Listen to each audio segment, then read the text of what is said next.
അപ്പോൾ ചെടികൾ എന്തൊക്കെയാണ് നോക്കാം. ഇതൊക്കെ ചെടികളാണ്.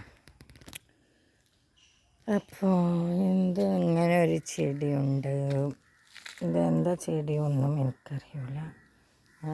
ഇത് പിന്നെ ഇങ്ങനെ ഒരു വാഴപ്പിൻ്റെ പോലെ അടിപൊളിയാണ്. എന്താ നമ്മളെ മറ്റു ബീട്രൂട്ട് തോരൻ അരിഞ്ഞമാരുണ്ട്.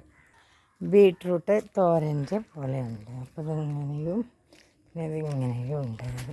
എന്താ വേറൊരു ചെടി പോപ്പിയ ഇത് പിന്നെ എല്ലാ വീടുകളിൽ അവൈലബിളായ ഒരു ചെടിയാണിത്. ഇതൊക്കെയാണ് നമ്മളെ ചെടി. ബ്യൂട്ടിഫുൾ. ഒരു വീടിൻ്റെ മുറ്റത്തിൻ്റെ ഐശ്വര്യം എന്ന് പറയുന്നതൊക്കെ ചെടി തന്നെയാണ്. അപ്പോൾ ഇവിടെ ഒരു ചെടി പ്രാന്തത്തിൻ കൂടെ ആയതുകൊണ്ട് തന്നെ ഇവിടെ ഇഷ്ടം പോലെ ചെടികളുണ്ട്. ഇഷ്ടം പോലെ അങ്ങനെ ഉണ്ട്. പിന്നെ ഇവിടെ പപ്പായകളൊക്കെ കുഴിച്ചിട്ടിട്ടുണ്ട്.